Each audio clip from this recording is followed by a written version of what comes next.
नमस्कार दोस्तों, आप सभी का स्वागत है आपका अपने यूट्यूब चैनल मैथ सर्कल में। दोस्तों, आज का जो हमारा टॉपिक रहेगा वो है एलसीएम व एचसीएफ से।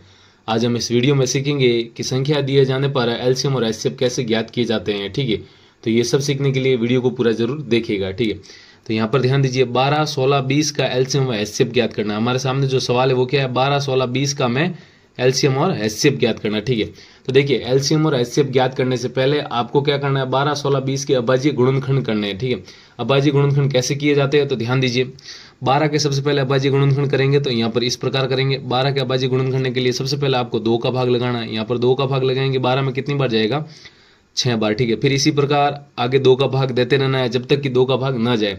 2 का भाग 6 में जा रहा है तो वापस 2 का भाग लगाएंगे, कितनी बार जाएगा, 3 बार। अब 2 का भाग 3 में नहीं जाता है तो 2 के बाद जो अभाज्य संख्या आती है वो क्या आती है, 3 आती है। ठीक है, तो 3 का भाग लगाएंगे तो 3 का भाग 3 में कितनी बार जाएगा, 1 बार। तो यहाँ पर आप देख सकते हैं 12 के जो अभाज्य गुणनखंड हो गए वो 2 गुणा 2 गुणा 3। ठीक है, इसी प्रकार आपको 16 के करना है। तो देखिए यहाँ पर मैं 16 के करता हूँ।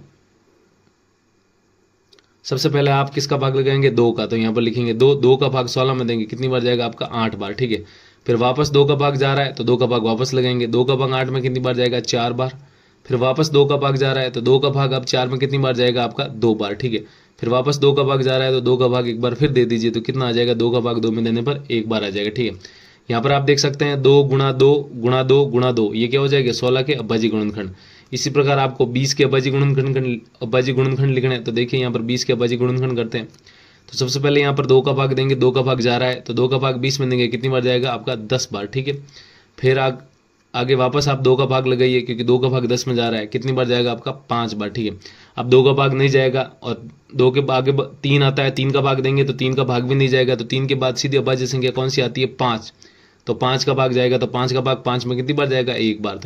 तो यहाँ पर आप देख सकते हैं जो 20 के अभाज्य गुणनखंड आए वो क्या है, 2 गुणा 2 और गुणा 5 आए। ठीक है, अब इन अभाज्य गुणनखंडों को आपको घातों के रूप में लिखना है। तो मैं यहाँ पर देखिए नाम लिख लेता हूँ, अभाज्य गुणनखंड।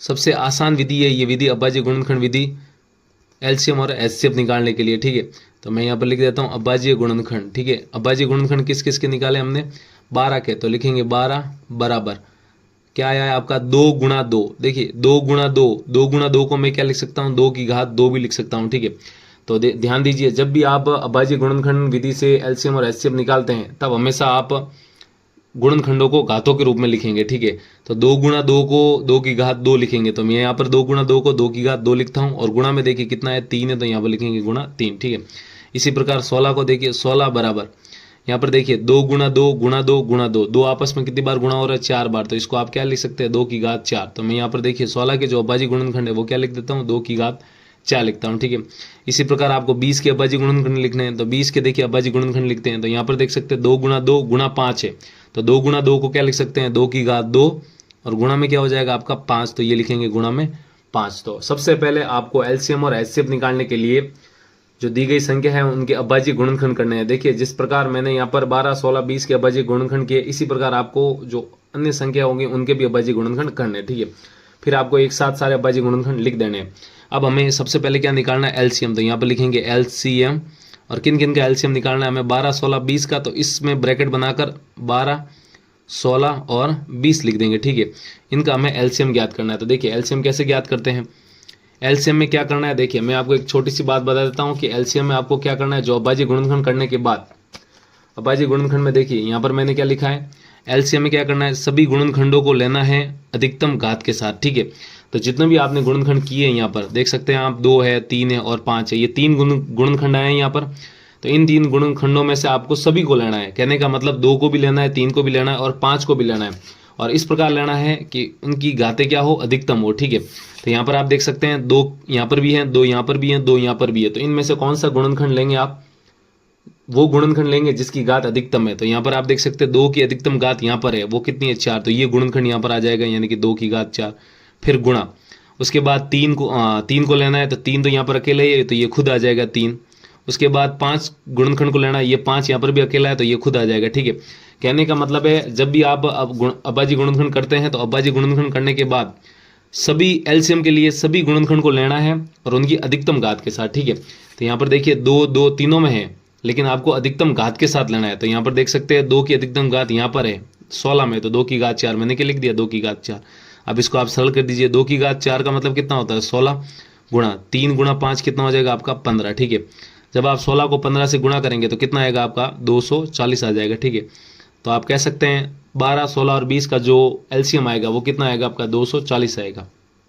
तो उम्मीद है आपको समझ में आया होगा किस प्रकार आपको एलसीएम निकालना है। अब हम निकालते हैं इन्हीं का एचसीएफ, एक साथ निकालेंगे दोनों। देखिए एचसीएफ किस किस का 12, 16 और 20 का, ठीक है। अब एचसीएफ निकालने के लिए आपको क्या करना है, देखिए मैं वापस बता देता हूँ। यहाँ पर क्या लिखा हुआ है, देखिए एचसीएफ में उभयनिष्ठ गुणनखंड को लेना है। उभयनिष्ठ का मतलब जिन संख्याओं में आपका अब एचसीएफ निकालना है उन सभी संख्याओं में जो उभयनिष्ठ गुणनखंड है उसी को लेना है। और कैसे लेना है, न्यूनतम घात के साथ। तो यहाँ पर आप देख सकते हैं उभयनिष्ठ गुणनखंड यानी कि 12, 16 और 20 के अभाज्य गुणनखंड में जो उभयनिष्ठ गुणनखंड है वो कौन है, देखिए यहाँ पर आप देख सकते हैं 2 इसमें भी है, 2 इसमें भी है, 2 इसमें भी। आपको घातों की तरफ नहीं देखना है, आपको जो आधार है उनकी तरफ देखना है। यहाँ पर 2 है, यहाँ पर 2 है, यहाँ पर 2 है। तो ये जो 2 है इन तीनों में क्या है, उभयनिष्ठ है, ठीक है। इन तीनों में उभयनिष्ठ है। तो सबसे पहले क्या करेंगे, आप 2 को लेंगे और 2 की कैसे लेना है आपको, 2 को 2 की न्यूनतम घात के साथ लेना है। तो यहाँ पर 2 की सबसे न्यूनतम घात क्या है, 2 ही है, 2 यहाँ पर भी है, 2 यहाँ पर। तो इनमें से आप कोई सा भी ले लीजिए, यानी कि 2 की घात 2। अब आगे 3 है यहाँ पर लेकिन यहाँ पर नहीं है, तो मतलब उभयनिष्ठ नहीं है। 5 यहाँ पर है लेकिन यहाँ पर नहीं है, तो 5 भी उभयनिष्ठ नहीं है। तो सिर्फ उभयनिष्ठ क्या है, 2 है, और वो भी न्यूनतम घात के साथ, यानी कि 2 की घात 2 के साथ। 2 की घात 2 का मतलब क्या होता है, 2 गुणा 2, और 2 गुणा 2 क्या हो जाएगा आपका 4 हो जाएगा, ठीक है। तो आप कह सकते हैं 12, 16, 20 का जो एचसीएफ आएगा वो कितना आएगा आपका 4 आएगा, और जो एलसीएम आएगा वो कितना आएगा आपका 240 आएगा, ठीक है। तो इस प्रकार आपको अभाज्य गुणनखंड विधि द्वारा किसी भी दी गई संख्याओं का एलसीएम और एचसीएफ ज्ञात करना है। तो उम्मीद है आपको समझ में आया होगा। समझ में आया तो वीडियो को लाइक कीजिएगा, और अभी तक चैनल को सब्सक्राइब नहीं किया है तो वीडियो के नीचे वाला जो लाल बटन है उसको दबा दीजिए, ठीक है। तो आज के लिए इतना ही रखते हैं, जल्दी मिलते हैं हम एक और ऐसे ही बेसिक वीडियो के साथ।